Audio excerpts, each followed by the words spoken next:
So then here's one that, again, this one is for Mr. Canine, and this is a sample of the quantitative analysis. Remember, we're always going to get some kind of data, some kind of chart, some kind of graph.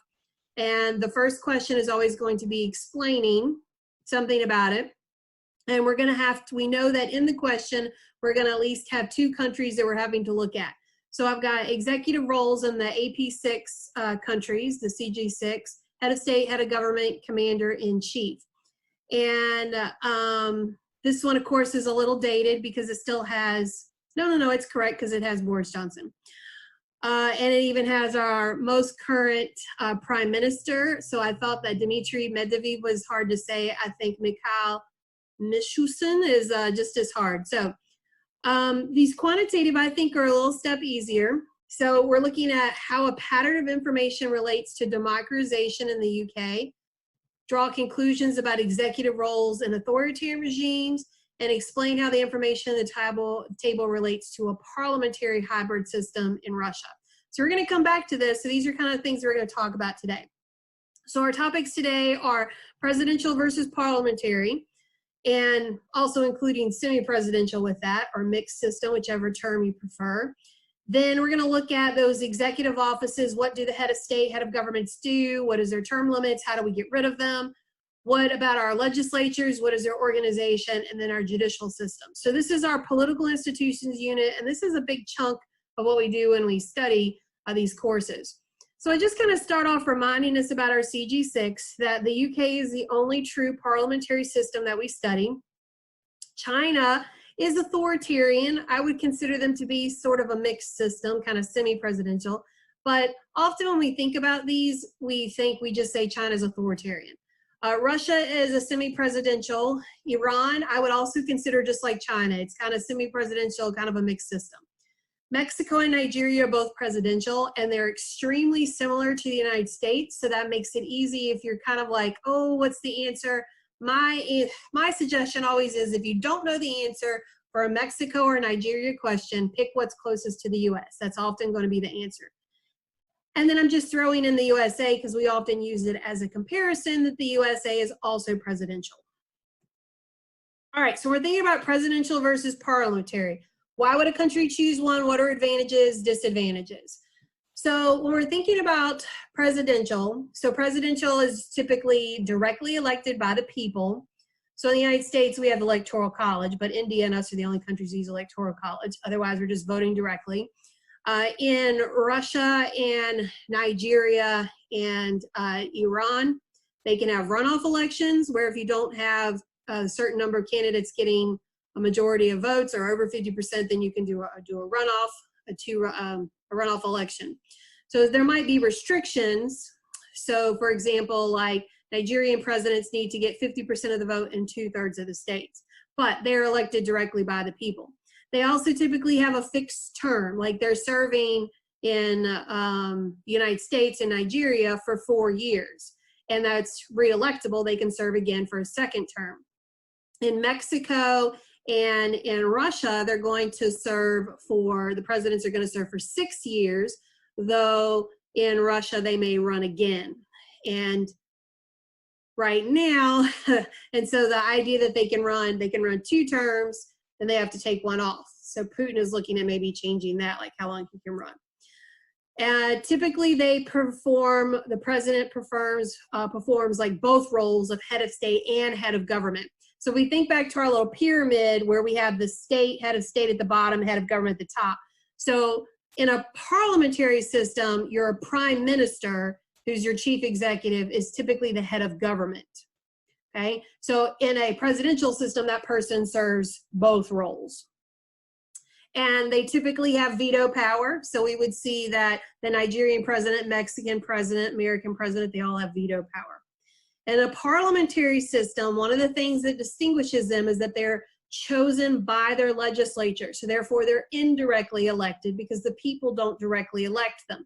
The people elect the members of parliament, the members of the legislature, and then from the majority party, they choose a prime minister.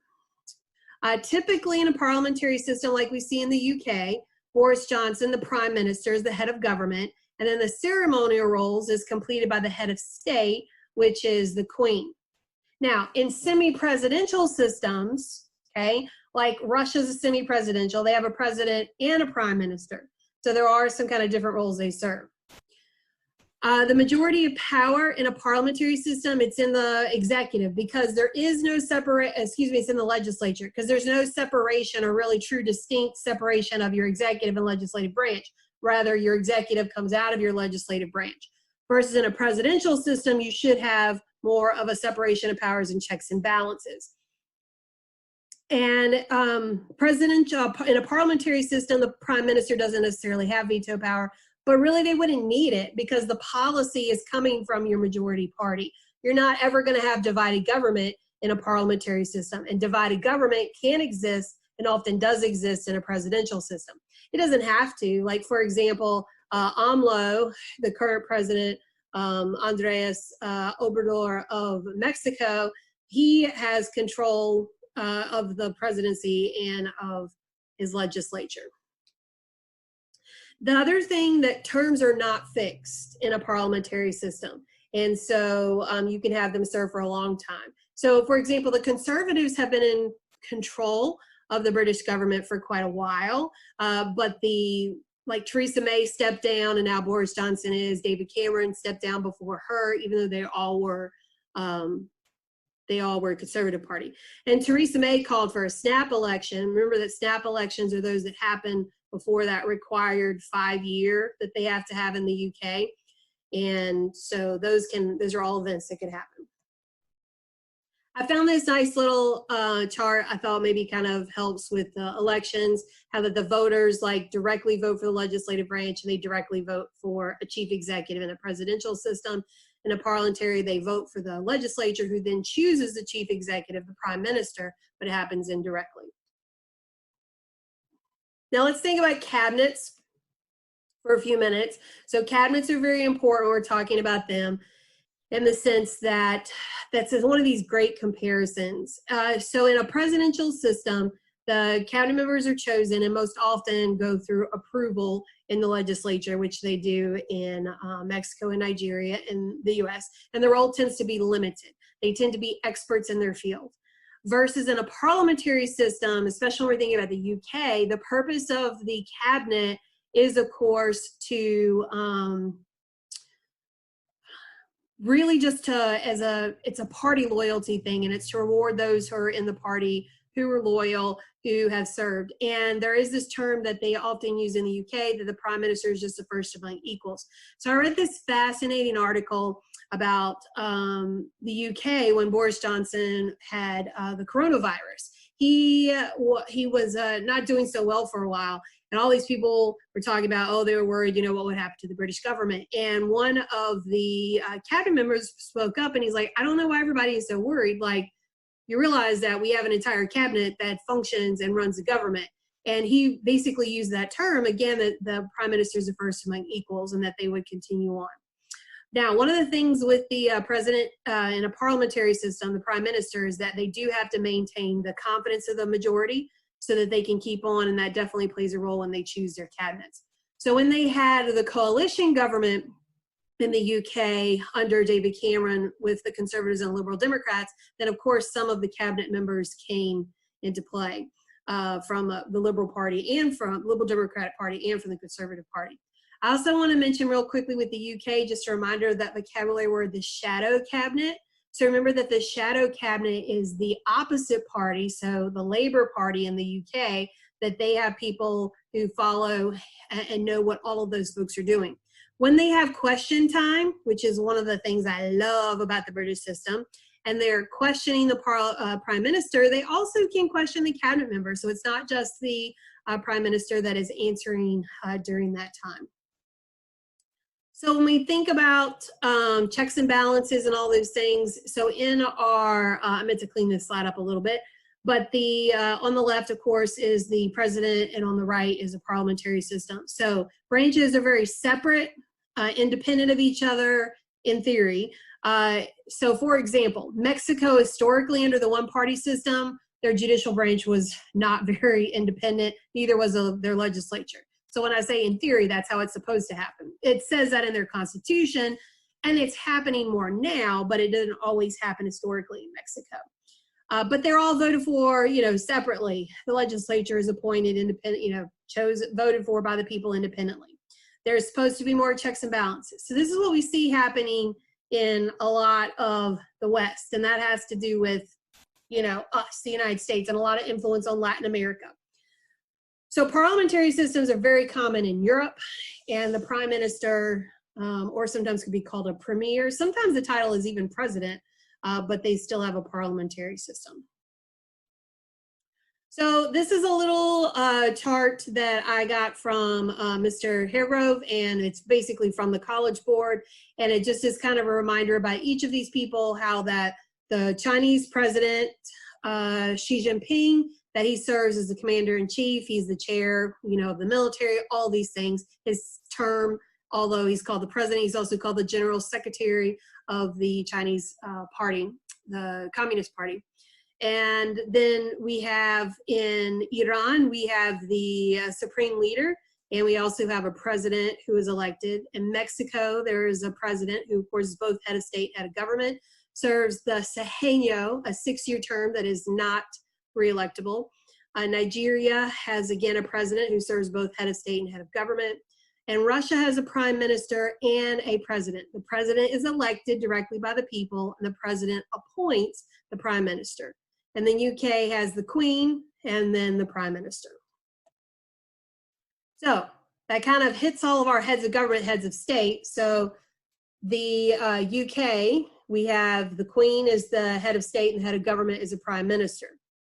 And the Queen serves for life. When she dies, it will go to Charles, who will be king, and he will serve for life. And unless they abdicate, unless they step down, but there's no way to remove them.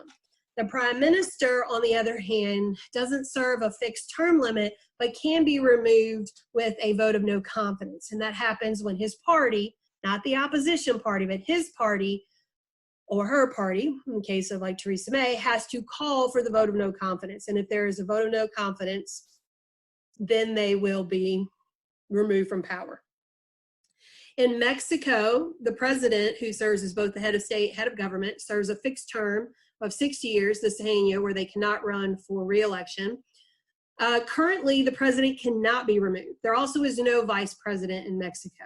But the current president, AMLO, as everybody calls him, Andrés Obrador, has introduced a referendum that has passed part of the legislature that would actually allow for removal. He is the most liberal president and the only one from that they've ever had. And so this is one of the moves that he's done to help kind of give more transparency.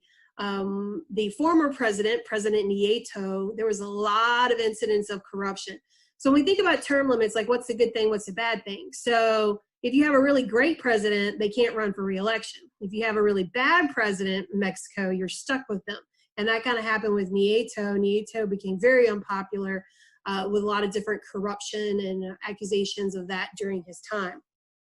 In Iran, often we think of the head of government as being the more powerful, but in these countries that are mixed systems, they don't always work that way. So for example, the supreme leader is the head of state, but he is actually way more powerful. So supreme leader or Ayatollah, whichever name you prefer, it is the same thing. So Ayatollah Khamenei, with an A, the current leader, he serves for life. He is appointed by the Assembly of Religious Experts, who also can have him removed, though that has never happened. The current leader, Khamenei, has been serving since 1989. The president, on the other hand, runs for election. Now, of course, remember the president comes from a vetted list of candidates. The Guardian Council, one of the other important groups in Iran, there are 12 of them. They can veto laws, so that's a power they have, because the poor little president, and the current is Hassan Rouhani, he does not have the veto power. And he can be removed by the legislature, which is called the Majlis, and the supreme leader. The supreme leader, the Ayatollah in Iran, he has a lot of power. Just think about, I always like to say the M's. He has the power of the military, the media, the mosque. He controls what's heard and said in the mosque. And in a country that is a theocratic republic where religion is so important, that's important to control that. The Nigerian president can be removed through impeachment, through a normal process through the legislature. The same thing in Russia, the president can be impeached. In China, the National People's Congress can remove the president. However, the National People's Congress is basically just a rubber stamp. It has no real authority. They only meet for a couple of weeks in the summer, so the likelihood that they would actually impeach the president, not going to happen. Now, in China, the president had, for the last couple of terms, had a 10-year term limit. So originally under Mao, when Mao started, Mao served for life. And after Mao Zedong died, then we had Deng Xiaoping, and Deng Xiaoping served for life. So eventually they implemented term limits. So Hu Jintao, who had served before Xi Jinping, the current president, he served for 10 years. And so the expectation was that Xi Jinping would also serve for 10 years. But he had things changed. Sounds a little bit like Putin. But he's an authoritarian leader, so what can we expect? And now there is no term limit for the Chinese leader.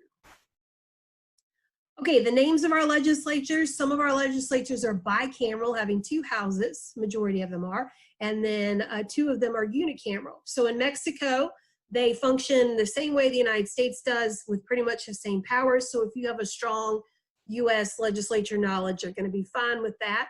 They have the chambers of deputies and the Senate, with the Senate doing a lot of the appointment approvals. In Nigeria, they have the House of Representatives and the Senate. It's actually the same names. In Russia, we have the Duma and the Federation Council. Now, in Russia and the UK are very similar in their legislatures, in the fact that their lower house, the Duma and the House of Lords, are actually, the House of Commons, are actually the more powerful ones. So the Duma is much more powerful than the Federation Council, and the House of Commons is much more powerful than the House of Lords. And then in Iran, you do have the Majlis as your legislature, but there are some important other offices, such as the Guardian Council and the Assembly of Religious Experts, and even the Expediency Council. In China, then we have the National People's Congress. I have some little charts I'm going to show you that will kind of maybe help put some of these together. Remember, you're never going to have to remember like the exact number of members of any of these, but understanding like electoral systems and those things can kind of help. For example, Mexico does a mixed system. Some of it is proportional representation, and some of it is first past the post or single member district. And so same thing in Russia. So these mixed systems are kind of popular to make sure that lots of people are getting a voice. So in our judiciaries, how all these connect to each other, Mexico has a Supreme Court, and it is becoming more independent. So for the justices of the Supreme Court, they serve for 15 years. They don't serve for life like they do in the US. And up until a couple of presidents ago, they actually would all resign when the president stepped down, and when the new president come in, he would get to pick new Supreme Court. So that definitely was not an independent judiciary. But they are becoming more and more independent and actually using judicial review. This is why Mexico has really, advanced in their democracy, making sure that rule of law happens, that people actually, there are laws and that it is followed, that it's not just the president arbitrarily making a rule. In Nigeria, they have 2 sets of laws, if you think about it. In the north, they have Sharia law, where it's a Muslim majority, and in the south, they function with normal, laws. Rule of law, and they do have judicial review. We all know that Nigeria has a horrible reputation for corruption, so this is one of the things that the Supreme Court is trying to do to help fight that. Russia has a Supreme Court. It is not at all an independent judiciary. The courts of Russia, there's actually 3 of them. The courts of Russia basically just reinforce what the government says. It is not at all an independent judiciary. Rule of law doesn't really happen. Putin can make an arbitrary rule. The UK doesn't, so these other countries really use what we call canon law versus common law. Common law is based on precedents, what we've done in the past, what previous court cases said. Remember that the UK doesn't have a written constitution. They don't have that reference back in the way that we do in, say, in the United States. In Iran, they're dependent upon Sharia law. There's also one of those great vocabulary words called jurist guardianship, which means that really only a religious leader has the right to fully interpret the law, which is one of the reasons that the Guardian Council has the power to veto law because they're all clerics, meaning that they all have religious training. In China, they have what we call rule by law versus rule of law. And so it's whatever the party says is law. So I just put a little note. This is kind of a quote. This is a quote from the curriculum from the AP Comparative Guide, that how independent your judiciary is depends on how much authority that the courts have. Like, can they actually overrule the executive and legislative actions? Like, it's one thing to say in your constitution you have judicial review. It says that in the Russian constitution, but it's not actually happening, okay? And that's why it's so important that we have to have rule of law for a country to truly be a liberal democracy. Independent judiciaries are a strong thing. Like, that's what we want. And honestly, when we think about judicial review, my students know that, I mentioned this, I did a paper on this for a class that I took on judicial branch, and that the US, we really are the leader for what it looks like, what judicial review, rule of law, those things happen, and that our courts truly are an independent judiciary. And their job is to protect our civil rights and our civil liberties and ensure that rule of law is happening, okay? That's an important idea, that how important independent judiciaries are. So I have some images here, some graphic organizers to kind of help you. I want to really draw your attention to the red triangle here, because this is really kind of the focus of what China looks like, its structure. So at the bottom, we have the National People's Congress, and this is the Congress that meets. They only meet for 2 weeks in the summer. And then they choose, it's the Central Committee, then the Politburo, and so on. And so, Xi Jinping, the General Secretary, the President, he's not chosen, by the people. He's chosen by these elite groups, these Central Committee. They come, and the Politburo, they meet in secret, okay? And so there's definitely this lack of transparency there. And then you can see kind of how the president is over like all these different groups, okay? So just kind of to show you how these different things work. Sometimes visuals help for folks. If you don't like this one, I have a second one for China, if this one makes a little more sense. And this shows you who elects, who has authority over who. And so like who chooses which one, those kind of things. So if this makes a little bit more sense for you. And Xi Jinping, he's over the party, he's over the military, and he's over, the government. So he serves in all those. He has a lot of power, a lot of power. This one is for Iran. So we do have the current president here, Hassan Rouhani, and then Ayatollah Khamenei. And so the electorate elects the president, they elect the parliament called the Majlis. And they also elect the Assembly of Religious Experts, which is 86 religious clerics. No women are allowed to serve because women cannot be clerics. The Assembly of Religious Experts appoints the Supreme Leader, who serves for life. And the Supreme Leader appoints the head of, basically appoints the head of the judiciary, like we could say your Chief Justice. The Ayatollah then appoints 6 of the Guardian Council, and the other 6 are appointed by the head judiciary. The Guardian Council has 2 very important powers. They get to veto any candidate, vet any candidates, and veto any laws. Get my V's mixed up here. The Expediency Council, they handle any kind of disagreements between the Guardian Council and the president, and they're kind of a mediator group. And those are appointed by the Ayatollah as well. You notice if there's a disagreement, people are siding with the Ayatollah. The only check on the Ayatollah is the Assembly of Religious Experts. They could get rid of the Ayatollah, and I don't really see that happening. There is a cabinet. They do have to be confirmed by Parliament, by the Majlis, but they are appointed by the president. Okay, and the Guardian Council not only vets the candidates for president, they also vet the candidates for Parliament. I have another one if this works better. Okay, now, and this one, it does have an older picture. This is President Ahmadinejad, who served in the early 2000s. But this is, and here's the original Khomeini to Khamenei kind of thing here. So I think this is right. They have different glasses. This is your current one. Okay, this is Khamenei with an A. So this kind of shows just his different power and who kind of checks who. So you can kind of go back over these, any of these, but it's whatever visual really works better for you.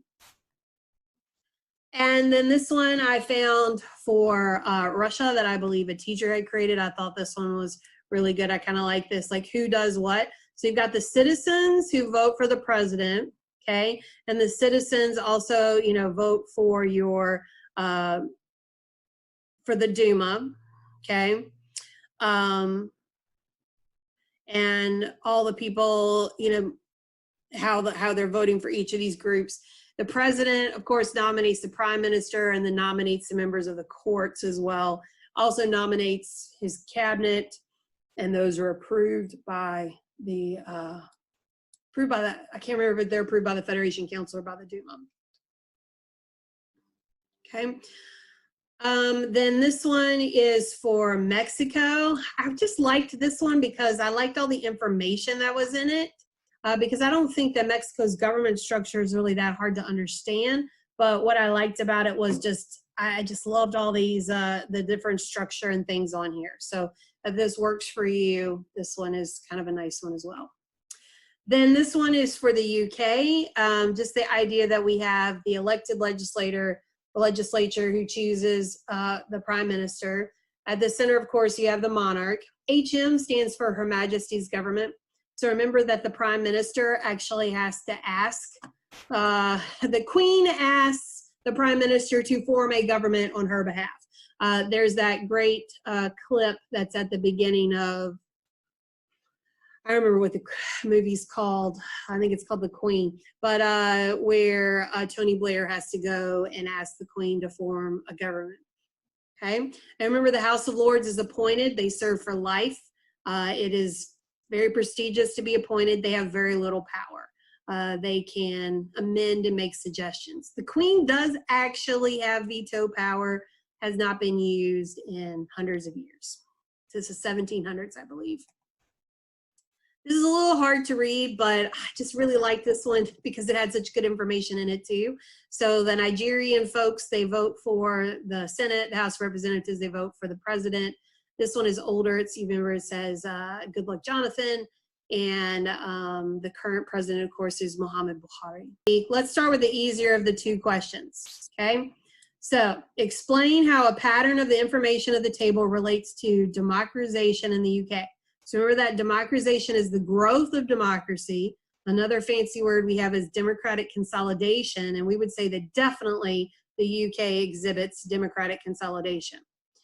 Okay, how a pattern of information in the table relates to the democratization of the UK. So as we look at this, what do you notice here about kind of some of these different things? So the head of state, the Queen, she's not the commander-in-chief. Rather, the commander-in-chief is in the hands of Boris Johnson, who is the head of government. Okay, so kind of making sure that the head of government is elected. So what we know that the elected government is elected person is the commander-in-chief. What can we see about executive roles in authoritarian regimes? Also, I would make sure that I explain what democratization is. So remember, that's an important thing to define.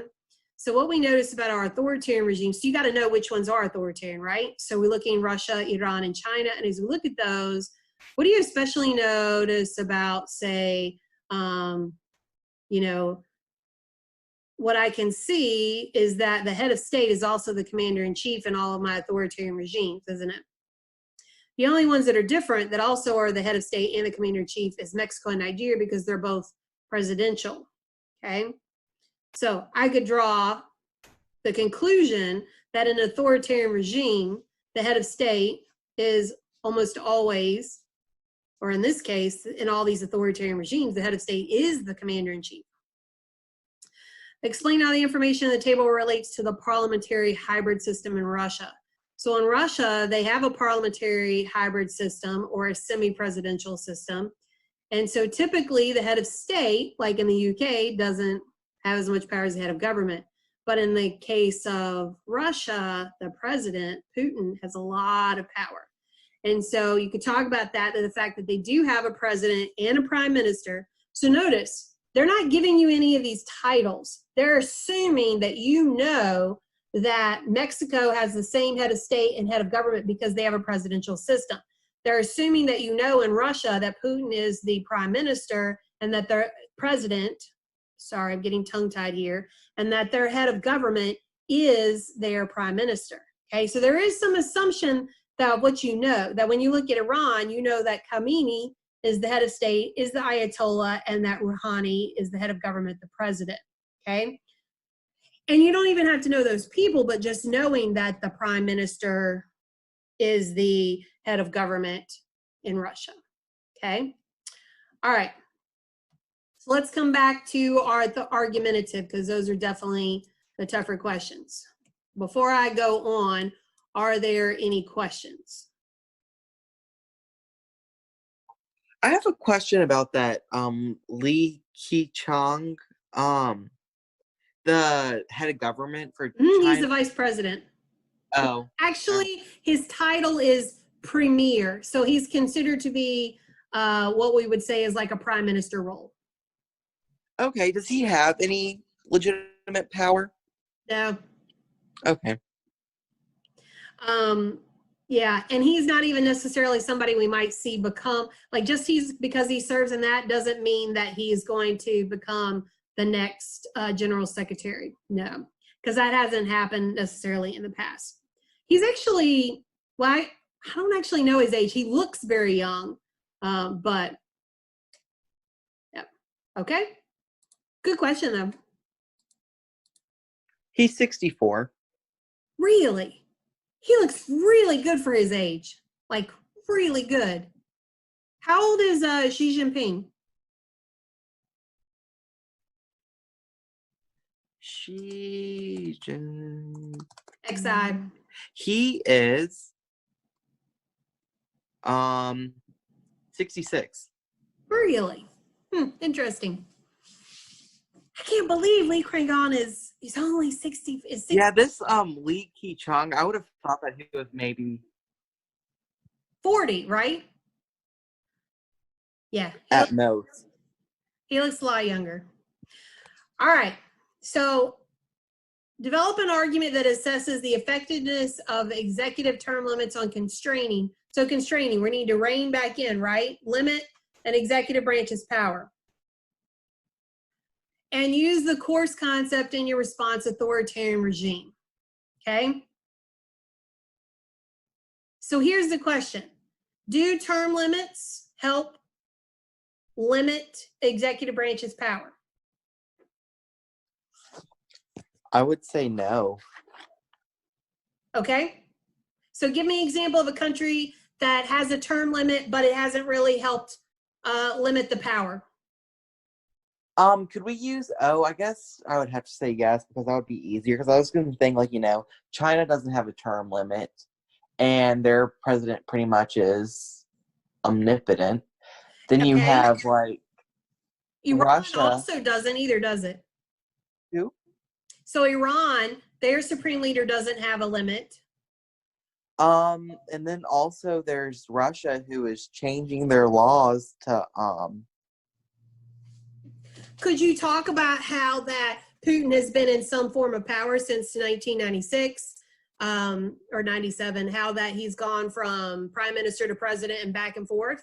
Sure. And the fact that he can continue, that there's no, so what could we draw a conclusion then? So could we say something to the extent of that in authoritarian regimes, the lack of term limits only strengthens the executive branch, doesn't it? I would, yeah. Okay, so then if we want to say to assess the effectiveness of term limits, so we could say that term limits, could they prevent countries from becoming authoritarian regimes? Because here's my kind of other thought. Mexico was one-party rule for a long time, and they did have term limits, but there still was a lot of authoritarian power. I wouldn't necessarily call them an authoritarian regime, but they were definitely an illiberal democracy, okay? So what you're gonna have to do in your response, you need to define what an authoritarian regime is, okay? You need to relate that. So if you pick your stance, whatever your stance is going to be, okay? And then talk about how authoritarian regime relates to that. So in an authoritarian regime, we're not going to see free, fair, competitive elections. You're going to see power consolidated, okay? And you could set your strongest example is China. China you also feel more comfortable with than you do Iran and Nigeria, so we're right about that, okay? You could also use Russia as a perfect example as well.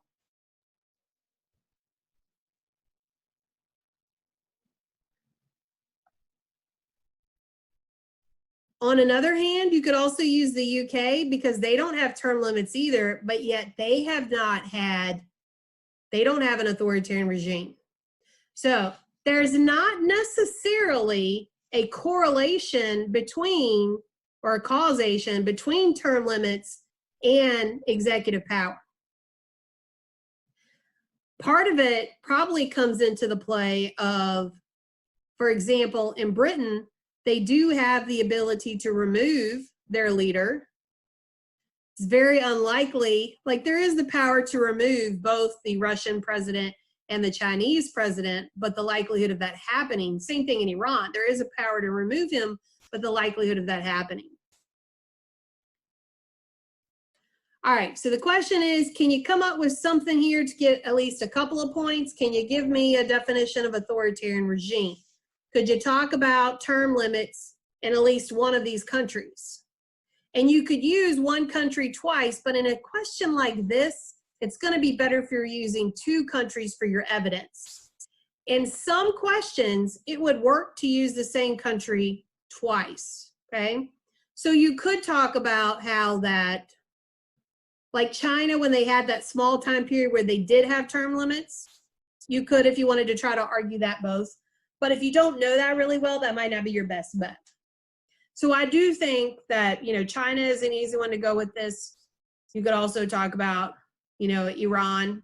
In Iran, the president can only serve 2 terms, so it's an authoritarian regime. So one of the ways that they keep the president's power in check is that the president doesn't get to serve as long as, say, the supreme leader.